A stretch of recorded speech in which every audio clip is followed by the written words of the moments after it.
चालाय सर. तर पहा, लक्ष द्या. पुढचा जो एंटायर चॅप्टर आहे, कुठल्या चॅप्टरला आपण सुरुवात करणार आहोत? Magnetic effect of electric current म्हणू शकता तुम्ही, किंवा मुव्हिंग चार्जेस अँड मॅग्नेटिझम. दोघांचे मिनिंग एकच आहे. काय हेडिंग काय म्हणता येईल आपल्याला? Magnetic effect of electric current. Current electricity आपण आताच पाहिला, किंवा यालाच हेडिंग भौतिक बुकमध्ये आहे, मुव्हिंग चार्जेस अँड मॅग्नेटिझम.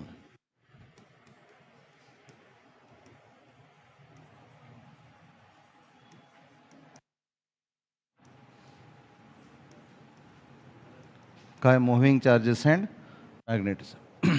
पहा, लक्ष द्या. चॅप्टरला सुरुवात करायच्या अगोदर काही बेसिक टर्म्स आहेत त्या तुम्हाला समजलेल्या पाहिजेत. तर जसं तुम्हाला माहिती आहे की mass is surrounded by gravitational field. मासच्या भोवती काय असते? Gravitational field. Similarly charge is surrounded by electric field. चार्जच्या भोवती असते electric field. And magnet or current carrying conductor. बघा, मी दोन वर्ड वापरलेत. एक तर काय घेणार तुम्ही? मॅग्नेट. मॅग्नेट सर्वांना माहिती आहे. किंवा करंट कॅरिंग कंडक्टर. कंडक्टर आहे आणि त्या कंडक्टरमधून करंट पास होत आहे, आणि this current carrying conductor magnet creates magnetic field.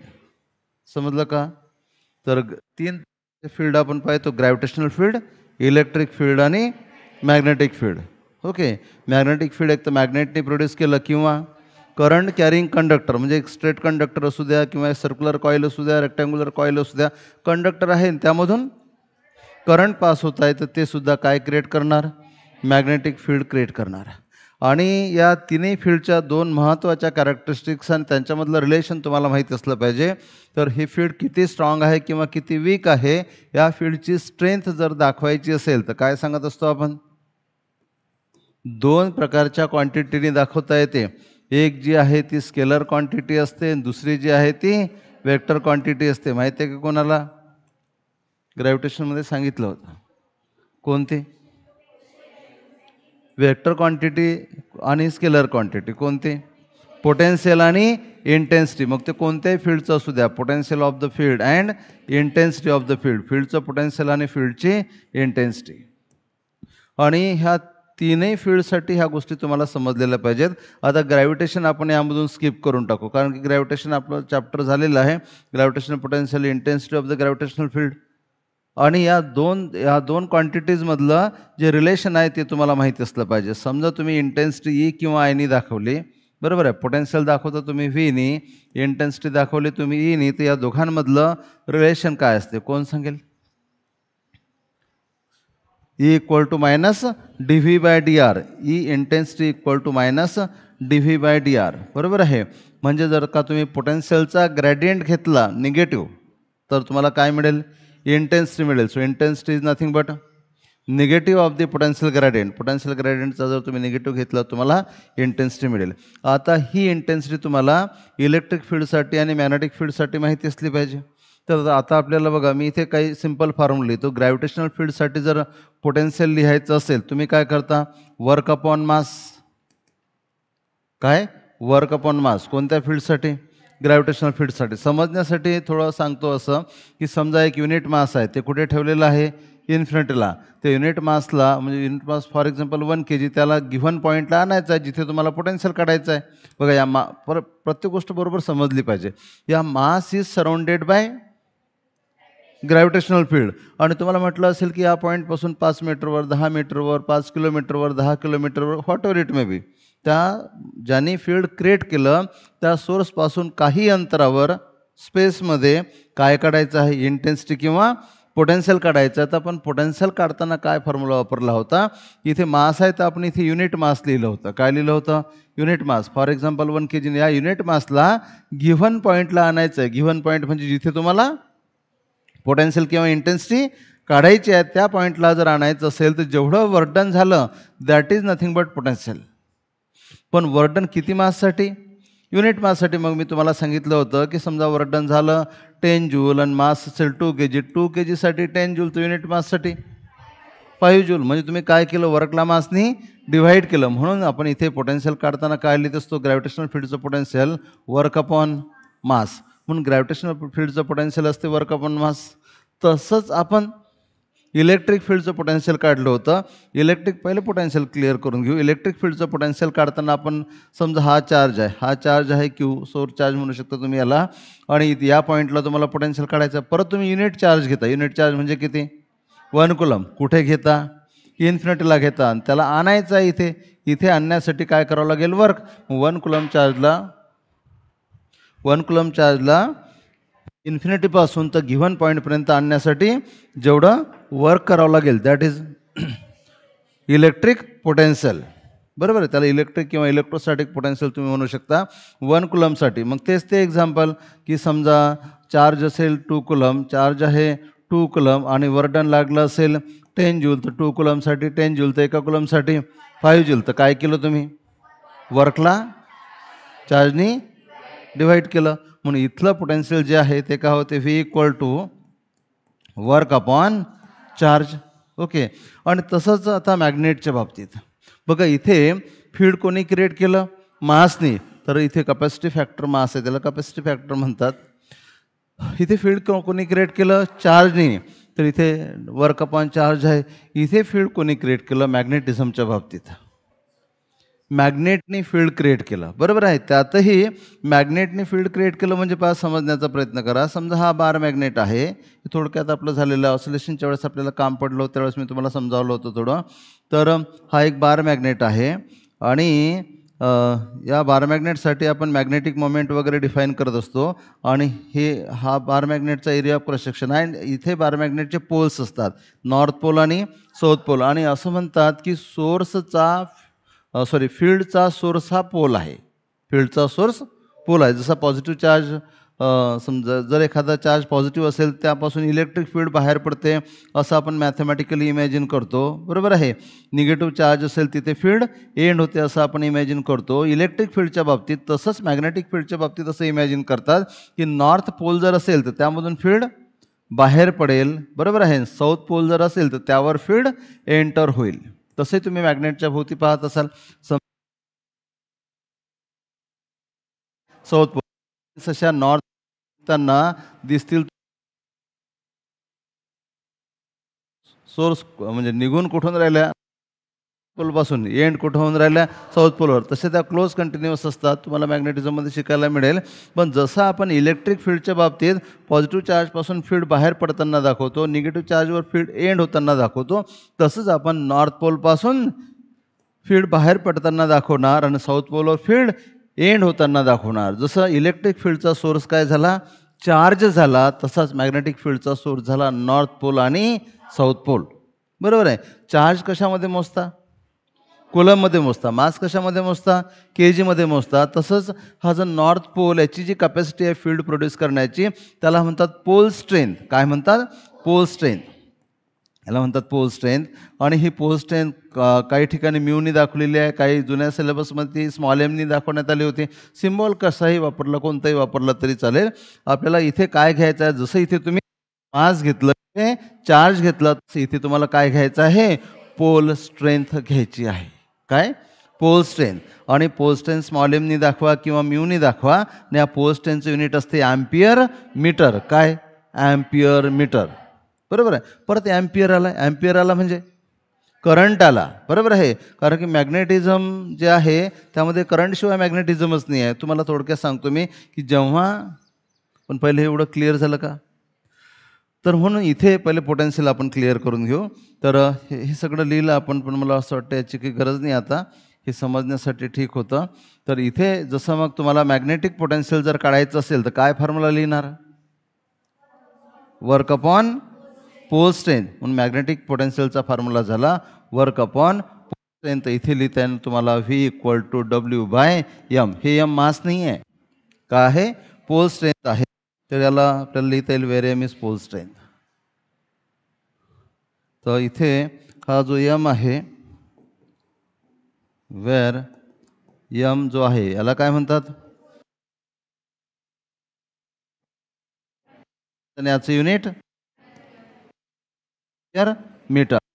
वरून तुम्हाला याचं युनिटही सांगता येईल मॅग्नेटिक पोटेन्शियलचं. वर्कचं युनिट काय असणार? जूल. आणि याचं युनिट काय असणार? Ampere metre. तसं इथे युनिट सांगता येईल. वर्कचं युनिट काय असणार? जूल. याचं युनिट काय असणार? कुलम. तसं इथे सांगता येईल. वर्कचं युनिट जूल आणि याचं युनिट के जी. पण तीनही पोटेन्शियलचे युनिट वेगवेगळे आहेत. याचे डायमेन्शनही वेगवेगळे आहेत. समजलं का? तिन्ही पोटेन्शियलचे युनिट. मग कुठलंही पोटेन्शियल काय असते? Gravitational potential work upon mass, electric potential work upon charge आणि magnetic potential work upon pole strength. Small एमनी दाखवलं. समजलं इथपर्यंत? ओके. तर थोडंसं जास्त बारीक झालं आहे, तुम्हाला स्लाईड पाहताना प्रॉब्लेम जाईल. तर जसं आपण हे पोल स्ट्रेंथ पाहिलं तसंच इंटेन्सिटी पण आपल्याला स्टडी करायचं आहे. तर पोटेन्शियल समजलं, जसं आपण पोटेन्शियल स्टडी केलं तसं तुम्हाला इंटेन्सिटी स्टडी करायचं आहे. एवढं समजलं का तुम्हाला? मग तीनही फील्ड ना आपले क्लिअर असले पाहिजेत. ग्रॅव्हिटेशनल फील्ड, इलेक्ट्रिक फील्ड आणि मॅग्नेटिक फील्ड. बघा तुम्हाला नोट्समध्ये बुकमध्ये एकत्र काही मिळणार नाही, बरोबर आहे. आणि ते एकत्र नसल्यामुळे समजतानाही मग प्रॉब्लेम होते. पण ते जेव्हा हे आपलं पिरियडमध्ये तसं सांगणं चालू आहे. नोट्सची जर तुम्ही स्टार्टिंग पाहिली ती काहीतरी वेगळीच आहे, ठीक आहे. आणि जनरली पिरियड तसे स्टार्ट होतात म्हणून त्याचं अंडरस्टँडिंग सोडवता येत नाही. तर आपण इथे पोटेन्शियल स्टडी केला. ओके. मग ती कुठल्याही क्वांटिटीचं कुठलंही पोटेन्शियल असो, इलेक्ट्रिक पोटेन्शियल असो की ग्रॅव्हिटेशनल पोटेन्शियल असो की मॅग्नेटिक फील्डचं पोटेन्शियल असो. पोटेन्शियल पॉईंट क्लिअर झाला. दुसरा पॉईंट आहे इंटेन्सिटी. तर हा दुसऱ्या पेजवर घेऊ आपण. आता पहा, फील्डची आपल्याला इंटेन्सिटी स्टडी करायच्यात. परत पहिलं फील्ड कुठलं असेल? मासच्या भोवती कोणतं असेल? Gravitational field. दुसरं चार्जच्या भोवती कुठलं असेल? Electric field. आणि तिसरं मॅग्नेटच्या भोवती किंवा इलेक्ट्रिक करंट कॅरिंग कंडक्टरच्या भोवती काय असेल? Magnetic field. आता बघा इंटेन्सिटी काय असेल? तर या मासच्या भोवती फील्ड आहे आणि या फील्डमध्ये जर दुसरा पार्टिकल ठेवला, दुसरा मास ठेवलं, तर हे पहिलं मास त्याला अट्रॅक्ट करते according to Newton's law of gravitation, बरोबर आहे. आणि समजा ज्या पॉईंटला तुम्ही हे मास ठेवलं असेल, तुम्हाला असं विचारलं असेल की यार इथे तुम्हाला काय काढायचं आहे? इंटेन्सिटी काढायची आहे काही अंतरावर. मग ते किती अंतर असू शकते? जर तुम्हाला इथे इंटेन्सिटी काढायची आहे तर इथे ठेवायचं युनिट मास. युनिट मास म्हणजे किती? 1 kg. त्या युनिट मासवर जेवढा फोर्स ॲक्ट होत असेल तेच इंटेन्सिटी आहे. काय? युनिट मासवर ॲक्ट होणारा फोर्स म्हणजेच इंटेन्सिटी. पण कोणत्या फील्डची? कोणतं फील्ड? Gravitational field. ओके. इथे कोणतं फील्ड असणार? Electric field. आणि इथे काय लिहिणार तुम्ही? Magnetic field. म्हणून इंटेन्सिटी ऑफ ग्रॅव्हिटेशनल फील्ड काय असेल? Force acting on unit mass. Okay. आता मला सांगा तुम्ही, फोर्स ॲक्टिंग ऑन युनिट मास म्हणजे फोर्स ॲक्टिंग ऑन 1 kg. आता मला सांगा तुम्ही, समजा फोर्स आहे 10 न्यूटन आणि 10 न्यूटन एवढा फोर्स जो आहे हा 2 kg वर ॲक्ट झाला. मास आहे 2 kg. मग 2 kg वर 10 न्यूटन, तर मग इंटेन्सिटी किती? 5. एका kg वरचा फोर्स. मग 10 kg वर 2 न्यूटन, तर एका kg वर 5 न्यूटन. मग तुम्ही काय केलं? फोर्सला मासनी डिव्हाइड केलं. बिलकुल सिम्पल. म्हणून इथे इंटेन्सिटी काढताना तुम्ही काय लिहिलं की intensity equal to force upon mass. Okay. आता तुम्हाला चार्जच्या भोवती या पॉईंटला इंटेन्सिटी काढायची. इथे युनिट चार्ज ठेवाल. काय? Unit charge. For example 1 coulomb. तर युनिट चार्जचं एक्झाम्पल 1 कुलम. 1 कुलमवर जेवढा फोर्स ॲक्ट होईल दॅट इज इंटेन्सिटी. परत मग तेच लॉजिक की फोर्स काय झाला? 10 न्यूटन. चार्ज किती होता? 2 कुलम. 2 कुलमवर 10 न्यूटन, तर एका कुलमवर 5 न्यूटन. म्हणजे काय केलं परत? F/Q. सारखंच आहे ते. म्हणून इथे इलेक्ट्रिक फील्डची इंटेन्सिटी काढताना तुम्ही काय करणार? E equal to F/Q. आणि सिमिलरली मॅग्नेटिक फील्डची इंटेन्सिटी जी आहे त्याला मॅग्नेटिक इंडक्शन म्हणतात. बघा, मॅग्नेटिक फील्डच्या इंटेन्सिटीला काय म्हणतात? Magnetic induction. याला एक वर्ड आहे, intensity of magnetic field is called as magnetic induction, बरोबर आहे. आणि या मॅग्नेटिक इंडक्शनला बीनी दाखवतात. काय? बी. तर इथे जनरली ई वापरायचं नाही. ई वापरत नाहीत. काय दाखवतात? बीनी दाखवतात. आणि म्हणून मॅग्नेटिक इंडक्शन बीचा काय फॉर्म्युला होईल? सो इथे बी इक्वल टू F/. सांगा. Pole strength. आताच तर आपण पाहिलं. इथे काय करणार? F/. Pole strength. आणि या सर्वांचे युनिट तुम्हाला लिहिता आले पाहिजेत. मग इथे जर युनिट लिहितो म्हटलं तर काय लिहिता येणार तुम्हाला? न्यूटन पर kg. इथे जर युनिट लिहायचं झाल्यास न्यूटन पर कुलम आणि इथे जर युनिट लिहायचं झाल्यास न्यूटन पर ॲम्पियर मीटर.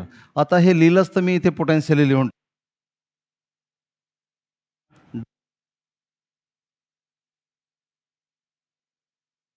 इथे काय करणार W by pole strength. Pole strength small एमनी किंवा म्यूनी दाखवतात आणि परत त्यांचे युनिट लिहून टाका इथे.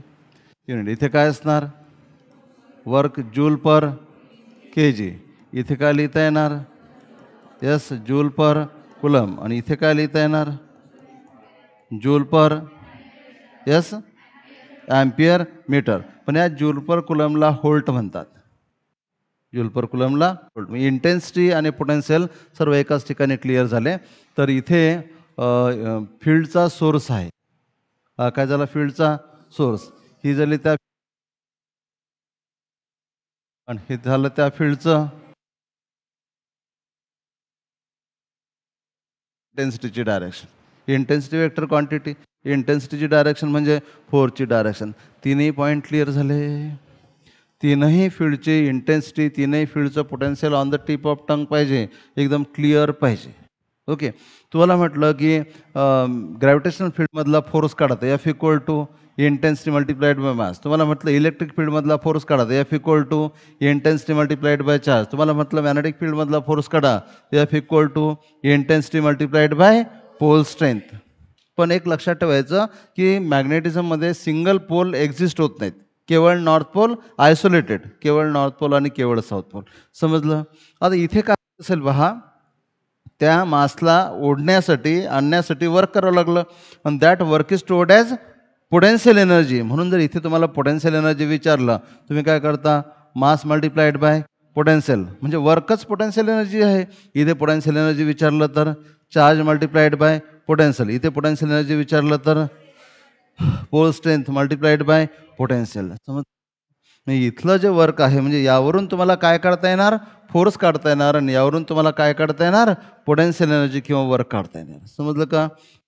आणि पोटेन्शियल एनर्जी किंवा वर्कचाही फॉर्म्युला यावरून लक्षात तुमच्या राहिला पाहिजे. चालेल. लिहायची गरज आहे की राहील लक्षात. समजलं ना. लिहायचं खाली वर्क पोटेन्शियल एनर्जी. हां तर तुम्ही मी इथे फक्त लिहून टाकतो यावरून तुम्हाला काय काढता आला पाहिजे फोर्सचा फॉर्म्युला. यावरून तुम्हाला काय काढता आला पाहिजे वर्कचा किंवा पोटेन्शियल एनर्जीचा फॉर्म्युला. ठीक आहे. काही प्रॉब्लेम इथपर्यंत. तीनही फील्ड क्लिअर पाहिजेत. ठीक आहे. आणि हे आपण ग्रॅव्हिटेशनमध्ये शिकलो. हे तुम्हाला इलेक्ट्रोस्टॅटिक्समध्ये शिकायला मिळेल आणि याचं आपल्याला सध्या काम आहे. कुठल्याचं मॅग्नेटच्या भोवती असेल मॅग्नेटिक फील्ड. आता बघा मी एक पॉईंट सांगत होतो तुम्हाला राहून गेला मध्ये सांगताना की आपण मॅग्नेटिक फील्ड क्रिएट केलं तर आपण काय म्हटलं मॅग्नेटिक फील्ड कशा भोवती असेल मॅग्नेटच्या भोवती किंवा करंट कॅरिंग कंडक्टरच्या भोवती. थोडंसं समजण्याचा प्रयत्न करा की आपल्याकडे आहे electric charge for example electron proton काही पण एखादा आयॉन तो काय झाला इलेक्ट्रिक चार्ज आहे क्यू. हा इलेक्ट्रिक चार्ज जोपर्यंत रेस्ट आहे बरोबर आहे तोपर्यंत it is surrounded by electric field only. समजून घ्या बरोबर. चार्ज जर रेस्ट असेल तर त्याच्या भोवती केवळ इलेक्ट्रिक फील्ड आणि हाच चार्ज जेव्हा मोशनमध्ये येणार बरोबर आहे तर त्याच्या भोवती इलेक्ट्रिक फील्ड तर राहणार. चार्जची प्रॉपर्टीज आहे ती इलेक्ट्रिक फील्ड. मग याच्या भोवती इलेक्ट्रिक फील्ड पण असेल आणि जेव्हा हा चार्ज मोशनमध्ये येणार त्याच्या भोवती मॅग्नेटिक फील्ड पण असेल. दोन फील्ड क्रिएट होतील. So moving charge creates magnetic field. Magnetic फील्डचं ओरिजिनच कशामध्ये आहे मूव्हिंग मध्ये. समजलं का.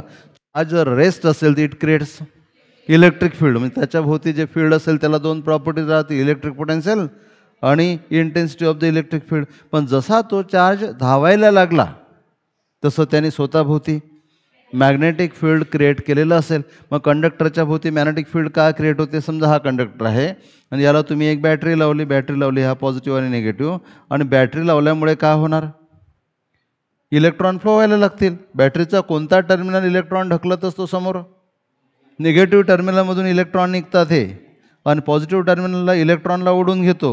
इलेक्ट्रॉन असे धावतात, इथे इलेक्ट्रॉन धावत असतील आणि हे जर इलेक्ट्रॉन मोशनमध्ये आले तर ते they creates magnetic field. So origin of magnetism lies in motion of charge particle. कोणतंही मॅग्नेटिझम असू द्या, एवढी मोठी अर्थ आहे, earth is a huge magnet, तुम्ही ऐकलं असेल. अर्थ काय आहे? मॅग्नेट आहे. अर्थचा जो साऊथ पोल आहे तो मॅग्नेटिक नॉर्थ आहे, अर्थचा जो नॉर्थ आहे तो मॅग्नेटिक साऊथ पोल आहे, तुम्ही ऐकलं असेल. तर अर्थच्या कोअरमध्ये सुद्धा चार्जेस आहेत, आयॉन्स असतील आणि ते आयॉन्स मोशनमध्ये असतील. जर आयॉन्स मोशनमध्ये असतील तर दे क्रिएट. समजलं का? मॅग्नेटिक फील्डचं सगळ्यात महत्त्वाचं ओरिजिन काय आहे? Motion of charge particle. तो स्वतःभोवती फिरला तरी मॅग्नेटिक फील्ड क्रिएट करतो, तो रिव्हॉल्व झाला तरी मॅग्नेटिक फील्ड क्रिएट करतो, स्ट्रेट लाईनमध्ये धावला तरीही मॅग्नेटिक फील्ड क्रिएट करतो. मॅग्नेटिक फील्डचं ओरिजिन लक्षात आलं? कशामध्ये आहे? चार्ज पार्टिकलच्या मोशनमध्ये. ओके, मग मला सांगा, केवळ मॅग्नेटिक फील्ड कुठे एक्झिस्ट होत असेल का? केवळ मॅग्नेटिक फील्ड, केवळ मॅग्नेटिक फील्ड कुठे एक्झिस्ट होत असेल का?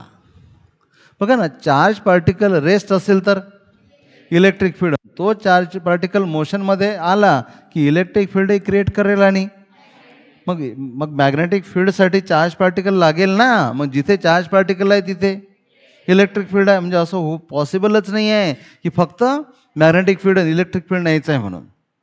एक फॅक्टर असू शकते की electric field very weak, magnetic field very strong. समजलं का? पण जर का चार्ज पार्टिकल मोशनमध्ये आहे तर मोशनमधल्या चार्ज पार्टिकलनी काय क्रिएट केलं? मॅग्नेटिक फील्ड क्रिएट केलं. चार्ज पार्टिकल मोशनमध्ये आहे, चार्ज पार्टिकल मोशनमध्ये आहे, चार्ज पार्टिकल आहे म्हणजे तो इलेक्ट्रिक फील्ड तर क्रिएट करेलच. बरोबर आहे? म्हणजे विचार केला तर मॅग्नेटिक फील्डचं बेसिक सोर्स काय झालं? Electric field. मॅग्नेटिक फील्डचा सोर्स काय झाला? Electric field. इलेक्ट्रिक फील्ड ज्यावेळेस बदलते, varying electric field creates magnetic field. तुम्हाला पुढे शिकायला मिळेल काय? Varying electric field. Electric field जर बदललं तर ते मॅग्नेटिक फील्ड क्रिएट करते. पण आपण सध्या स्टडी करताना इलेक्ट्रिक फील्ड आणि मॅग्नेटिक फील्ड यांच्यामधलं बिलकुल रिलेशन आपल्याला काही स्टडी करायचं नाही आहे. ठीक आहे? तर ते एक लॉ आहे, त्याच्यामध्ये आहे, थोडक्यातच फक्त. तर इथपर्यंत पॉईंट झाला. म्हणून कुठल्याही मॅग्नेटिझमचा सोर्स काय आहे? यस, नाही, इलेक्ट्रिक फील्ड तर आहेच, पण सगळ्यात म्हणून motion of charge particle. Okay, तर म्हणून आपल्याला एक सेंटेन्स लिहिता येईल की काय? ओरिजिन ऑफ मॅग्नेटिझम, कुठल्याही मॅग्नेटिझमचं origin of magnetism lies in motion of charge particle. Motion of charge particle. कुठल्याही मॅग्नेटिझमचं ओरिजिन कशामध्ये आहे? चार्ज पार्टिकलच्या मोशनमध्ये. मॅग्नेटिझमचं सबस्टन्सही मॅग्नेटिझम असतात ना, फेरोमॅग्नेटिक सबस्टन्स, पॅरामॅग्नेटिक सबस्टन्स. काही सबस्टन्स मॅग्नेटला अट्रॅक्ट करतात, काही सबस्टन्स मॅग्नेटला अट्रॅक्ट करत नाहीत. बरोबर, त्याला पण मॅग्नेटिझम म्हणतात किंवा मॅग्नेटिक फील्ड म्हणू शकता तुम्ही.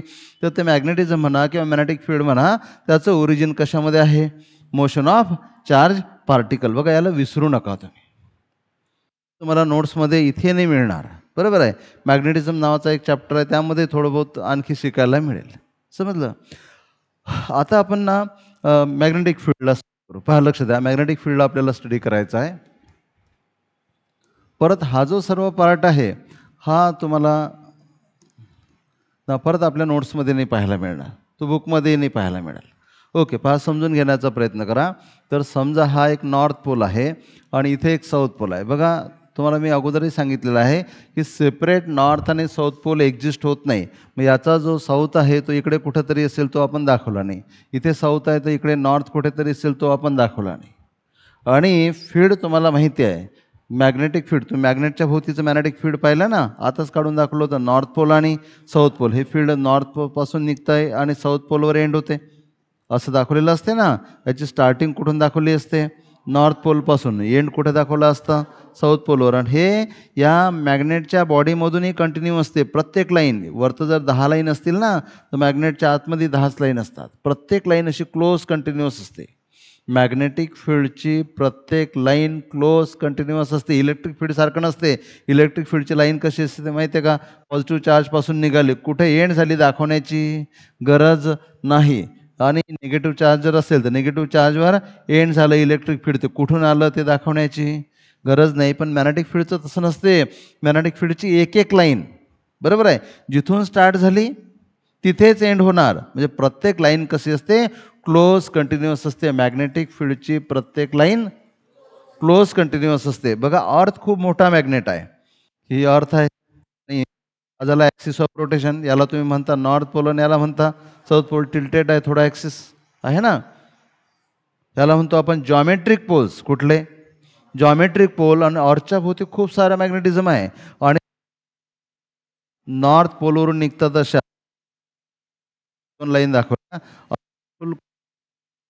फील्ड अर्थ अशा तऱ्हेचं. हे फील्ड नॉर्थ पोलवरून बाहेर पडते, बरोबर आहे, आणि साऊथ पोलवरून बाहेर पडते, नॉर्थ पोलवर एंड होते. इथून साऊथ पोलवरून बाहेर पडते. म्हणजे जिथून हे बाहेर पडत असेल तो काय झाला? Magnetic pole.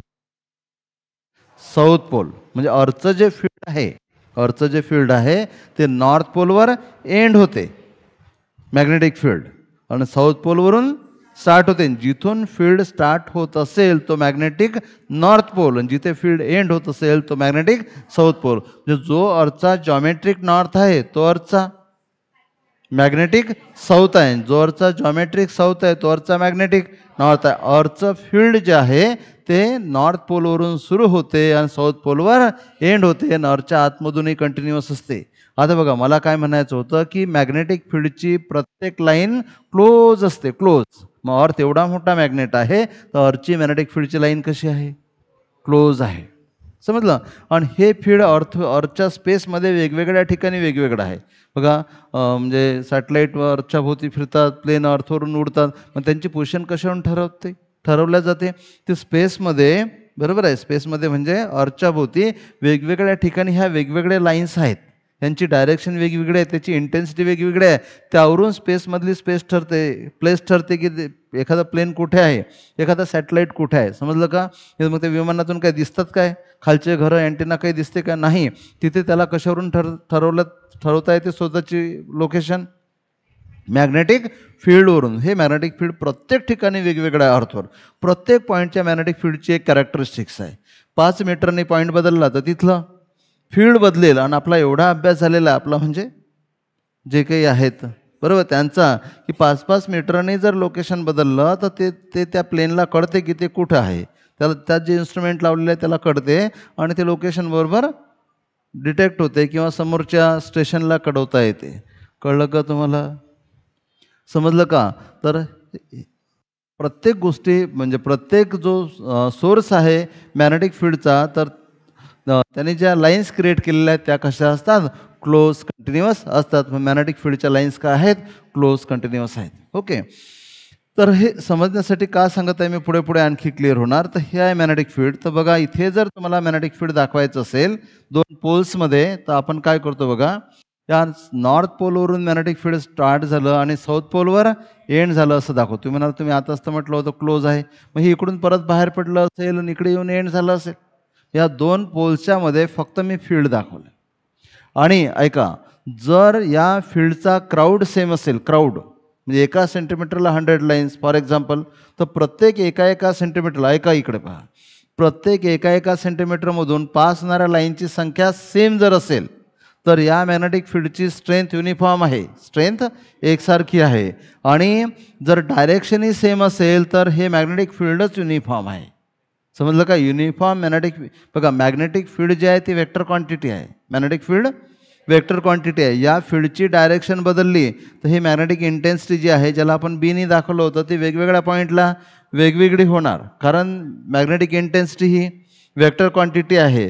आणि वेक्टर दाखवण्यासाठी आपण दाखवतो, समजा तुम्हाला म्हटलं की या ठिकाणी फील्ड आहे, ह्या फील्डच्या लाईन्स आहेत, तुम्हाला म्हटलं की इथे सांगा इंटेन्सिटी किती आहे, तर इथे जेवढ्या लाईन्स पास होत असतील फील्डच्या, तर जास्त लाईन असतील ती इंटेन्सिटी जास्त, कमी लाईन असतील ती इंटेन्सिटी कमी. त्या इंटेन्सिटीची डायरेक्शन काढताना या लाईनला काय काढतात? टँजंट काढतात. आणि टँजंटची डायरेक्शन म्हणजे मॅग्नेटिक फील्डच्या इंटेन्सिटीची डायरेक्शन. मॅग्नेटिक फील्डची इंटेन्सिटी ही वेक्टर क्वांटिटी आहे. पण वेक्टर सेम केव्हा असतो?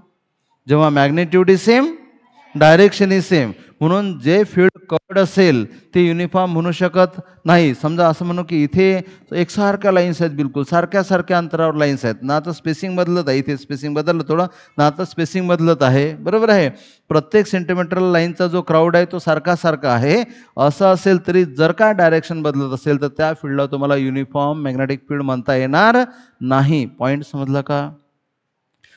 हे जे मॅग्नेटिक इंडक्शन आहे किंवा मॅग्नेटिक फील्ड आहे, मॅग्नेटिक फील्ड म्हणा किंवा यालाच काय म्हणू शकतो तुम्ही, मॅग्नेटिक इंडक्शन किंवा मॅग्नेटिक फील्ड स्ट्रेंथ म्हणा. कशाने दाखवता तुम्ही? याला बीने दाखवता, बरोबर. क्वांटिटी आहे, वेक्टर क्वांटिटी आहे. याला काय असेल? इट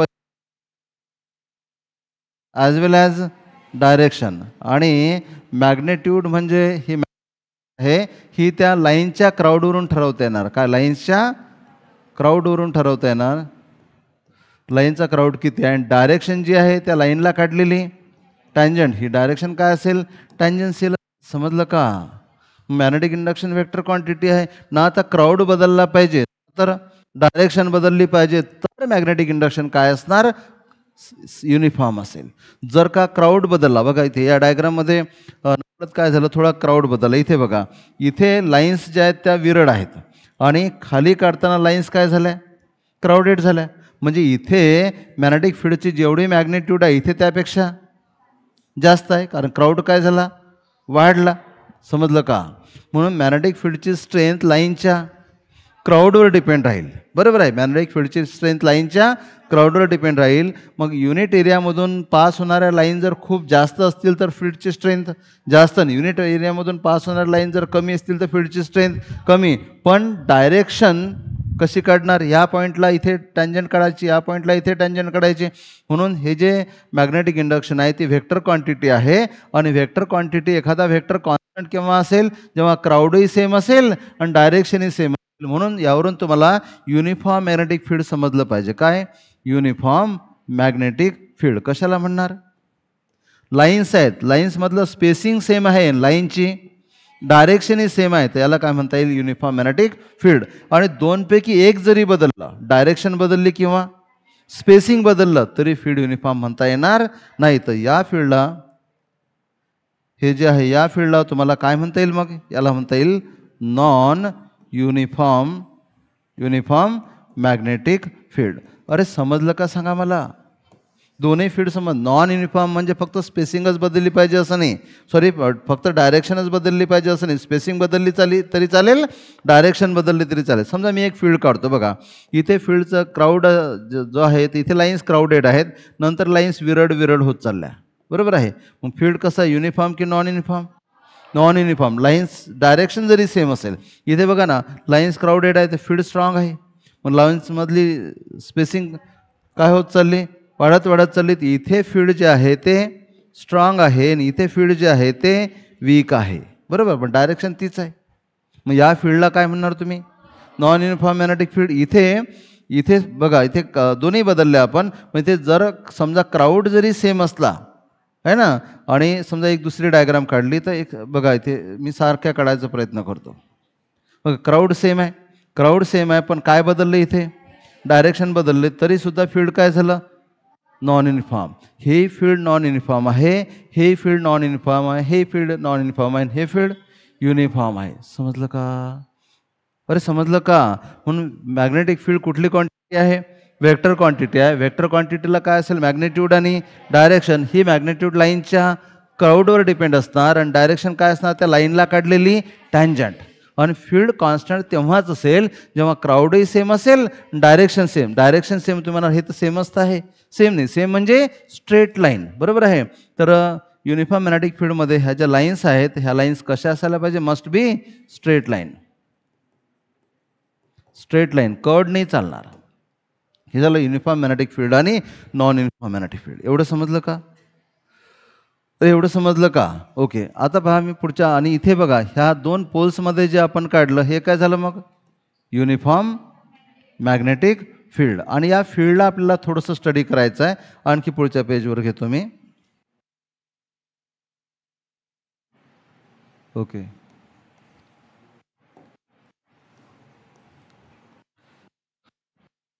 या फील्डला आपल्याला स्टडी करायचं आहे. तर याला म्हणतो मी इथे मॅग्नेटिक इंडक्शन.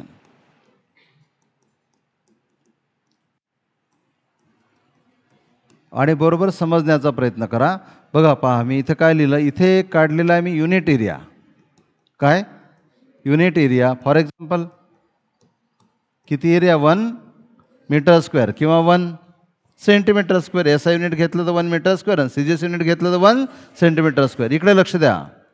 आणि या एरियामधून परपेंडिक्युलर डायरेक्शननी, या एरियामधून परपेंडिक्युलर डायरेक्शननी जेवढं इंडक्शन, जेवढं लाईन पास होत असतील, this is called as magnetic induction. याला म्हणतात मॅग्नेटिक इंडक्शन. आणि हे दाखवतात बीनी.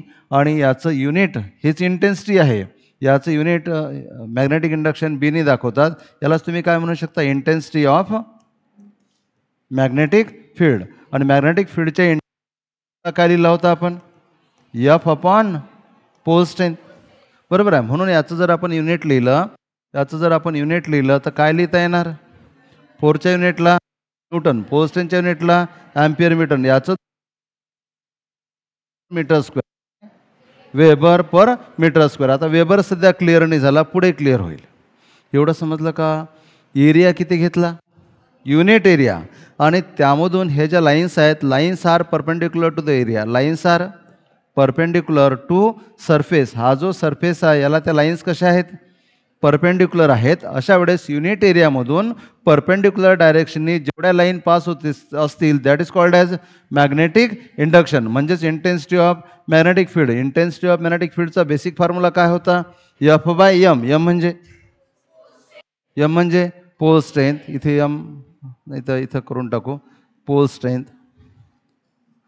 ओके. आणि म्हणून याचं युनिट काय लिहिलं होतं आपण?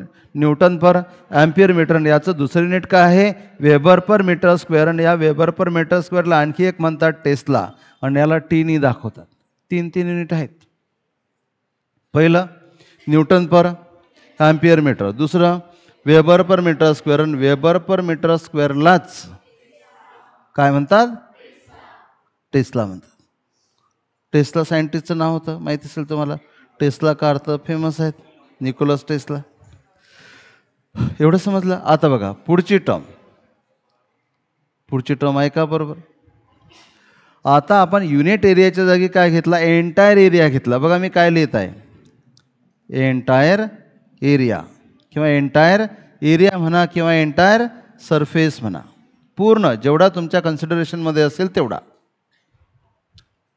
एंटायर सरफेसमधून परपेंडिक्युलर डायरेक्शननी जेवढ्या लाईन पास होत असतील त्यामुळे असलेलं फील्ड कसं काढाल? आणि हे जे फील्ड आहे या फील्डला म्हणतात फ्लक्स. काय म्हणतात? फ्लक्स.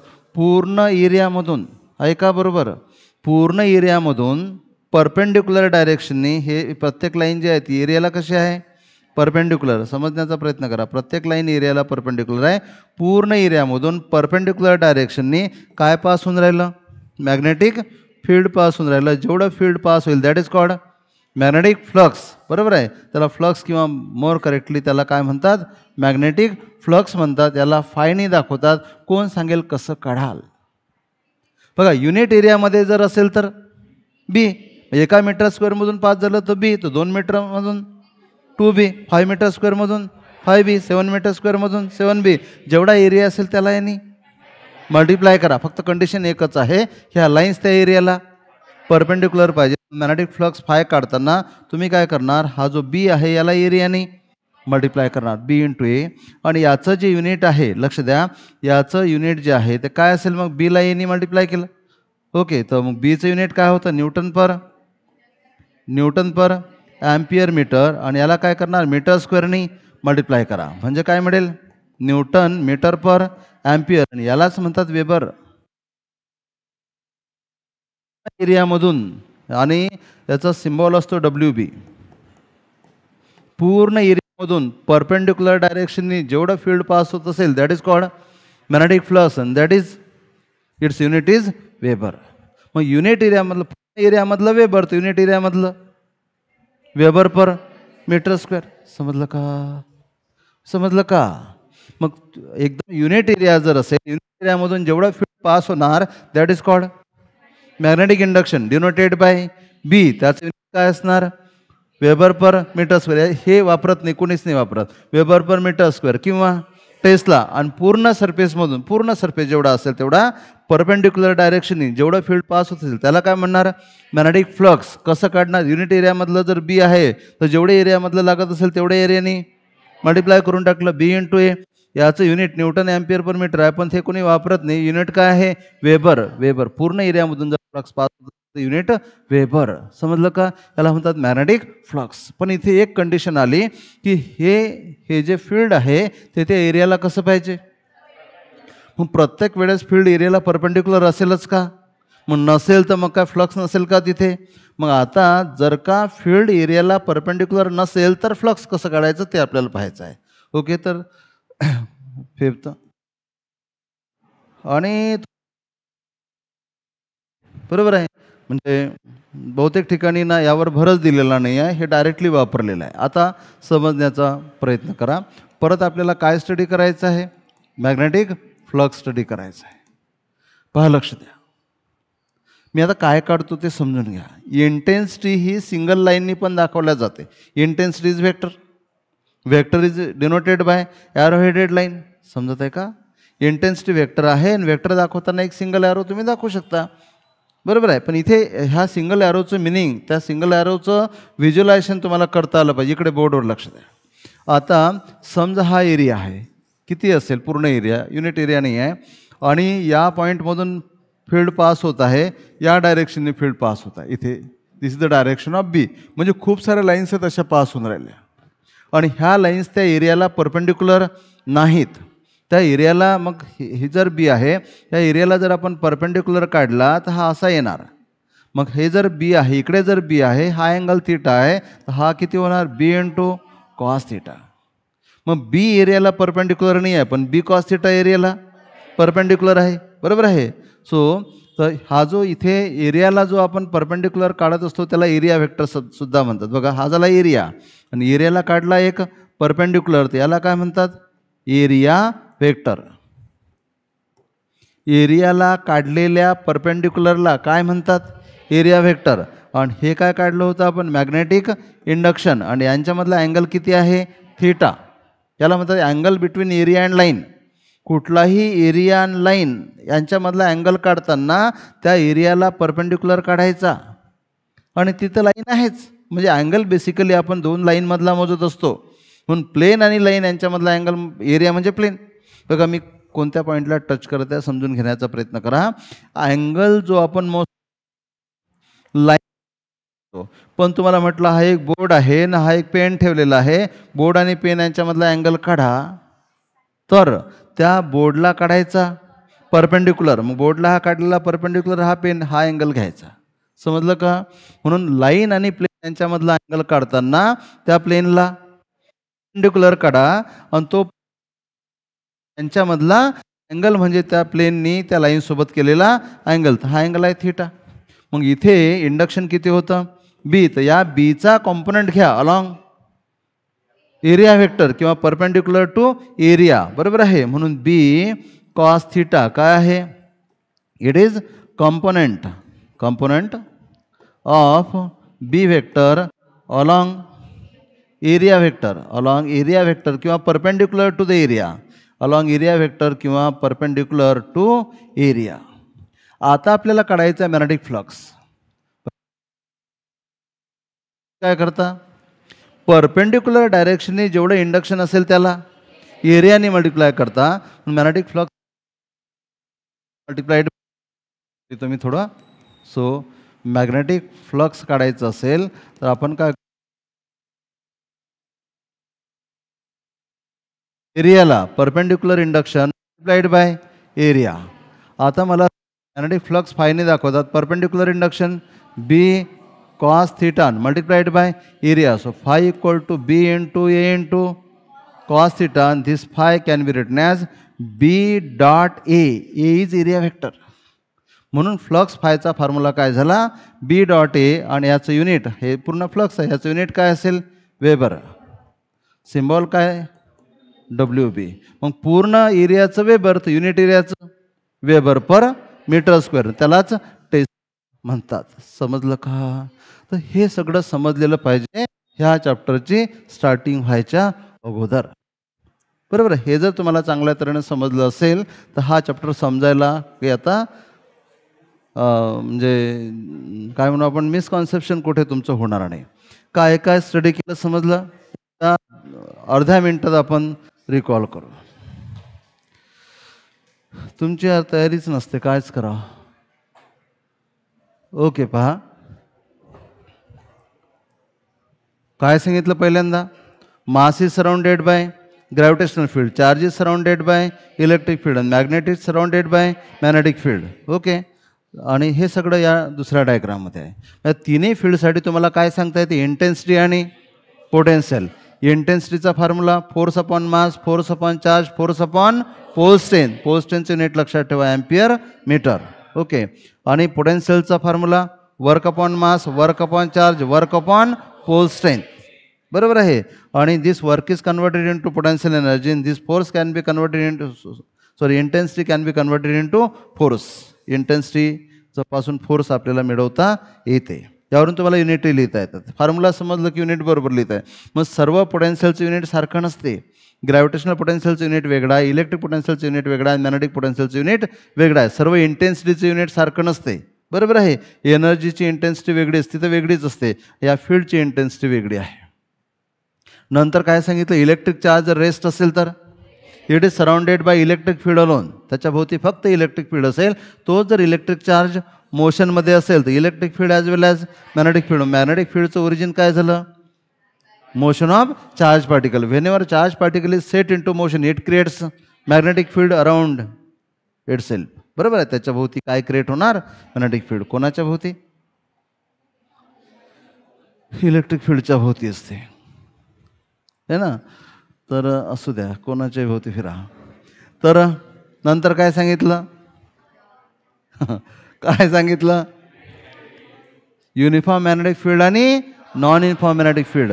युनिफॉर्म मॅग्नेटिक फील्ड कुठली क्वांटिटी आहे, वेक्टर क्वांटिटी आहे. पॉझिसिंग magnitude as well as direction. Magnitude depend करते लाईनच्या क्राऊडवर आणि डायरेक्शन कशी असते, टँजन्शियल. लाईनची डायरेक्शन म्हणजे टँजन्शियल. बरोबर आहे. आणि इथे बघा, लाईनचा क्राऊडही सेम आहे, डायरेक्शन सेम आहे. याला काय म्हणतात, युनिफॉर्म मॅग्नेटिक फील्ड. इथे क्राऊड बदलत गेला, फील्ड काय झालं, नॉन युनिफॉर्म. इथे क्राऊडही बदलला, स्पेसिंग बदललं आणि डायरेक्शनही बदललं, फील्ड नॉन युनिफॉर्म. इथे स्पेसिंग सेम आहे, मॅग्निट्यूड सेम आहे, पण डायरेक्शन बदलत गेली तरी फील्ड काय झालं, नॉन युनिफॉर्म. तुम्हाला uniform magnetic field, non uniform magnetic field ओळखता आलं पाहिजे. ओके. तर हे झालं uniform magnetic field. Lines straight line असतील आणि स्पेसिंगही सेम असेल. त्यानंतर काय घेतलं आपण, हा महत्त्वाचं, अत्यंत महत्त्वाचं, मॅग्नेटिक इंडक्शन. काय घेतला, युनिट एरिया. युनिट एरिया छोटासा area, 1 metre square, 1 centimetre square. आणि याचं सीजीएस युनिट सांगायचं राहिलं ते उद्या सांगेल. तर युनिट एरियामधून जेवढं मॅग्नेटिक फील्ड पास झालं that is called magnetic induction. Vector quantity आहे. इंटेन्सिटी ऑफ मॅग्नेटिक फील्ड ही तेच आहे. आणि इंटेन्सिटीचा फॉर्म्युला असतो एफ अपॉन पोल स्ट्रेंथ. आणि याचं युनिट त्यावरून निघते. आणि याचं युनिट घेतो आपण वेबर पर मीटर स्क्वेअर किंवा Tesla. Tesla is the unit of intensity of the magnetic field. याला मॅग्नेटिक फील्ड जस्ट म्हणतात कधी कधी, किंवा फील्ड स्ट्रेंथही म्हटल्या जाते. ओके. आणि पूर्ण सरफेसमधून, लक्ष द्या, पूर्ण सरफेसमधून परपेंडिक्युलर डायरेक्शनने जेवढं फील्ड पास होत असेल that is called magnetic flux. आणि फ्लक्स कसं लिहितं, phi equal to B into A. पण phi equal to B into A तेव्हा लिहिता येते जेव्हा फील्ड ऑलरेडी परपेंडिक्युलर असेल. पण प्रत्येक वेळेस फील्ड परपेंडिक्युलर असेल का, असं नाही आहे. आणि या फील्डचं युनिट काय असते, weber. Weber is the unit of magnetic flux. Field नाही म्हणायचं, फील्ड म्हटलं की इंटेन्सिटी सेन्स करते. बरोबर आहे. तर मॅग्नेटिक फ्लक्स युनिट काय असते, वेबर. आणि फील्ड जर तर आपण काय केलं, इथे बघा, हा आहे एरिया आणि हे फील्ड आहे. हे फील्ड एरियाला परपेंडिक्युलर नाही. मग या फील्डचा असा कॉम्पोनंट घेतला जो एरियाला परपेंडिक्युलर आहे. आणि हे जर इंडक्शन आहे तर हे सुद्धा इंडक्शनच आहे, पण हे इंडक्शन एरियाला परपेंडिक्युलर नव्हतं, हे परपेंडिक्युलर आहे. मग पूर्ण फ्लक्स काढताना जेवढं इंडक्शन परपेंडिक्युलर असेल, बरोबर, परपेंडिक्युलर इंडक्शनला तुम्ही काय केलं, एरियाने मल्टिप्लाय केलं. So B into A into cos theta. बरोबर, इथे लिहिलं मी cos theta. To A into cos theta. यालाच तुम्ही काय लिहिता, यस, कॉस थिटा म्हणजे A into B into cos theta म्हणजे ए डॉट बी, किंवा बी डॉट ए आणि याचं युनिट काय असेल वेबर. बी डॉट ए समजते ना, बी पण व्हेक्टर आहे, ए पण. ए इज कॉल्ड एरिया व्हेक्टर. एला काय म्हणतात एरिया व्हेक्टर. जर तुम्हाला फ्लक्स फाय काढायचं असेल तर बी आणि ए यांचा डॉट प्रोडक्ट करता येतो. समजा एखादा वेक्टर आहे 2i + 3j + 5k, दुसरा आहे -2i + 6 + 7k, तर डॉट माहिती आहे तुम्हाला कसा करायचा, समजते. तर हे काय झालं वेबरमध्ये समजलं. तुम्हाला एक मी होमवर्क देऊन ठेवतो. मॅग्नेटिक इंडक्शन आणि मॅग्नेटिक फ्लक्स यांचं सीजेस युनिट स्टडी करून घ्यायचं आणि सीजेस युनिट आणि एमकेएस युनिट यांच्यामधलं रिलेशन काय तेवढं स्टडी करायचं. ठीक आहे. तर आज आपण इथेच थांबू. कुणीतरी रेकॉर्डिंग बंद करा. कोण करते?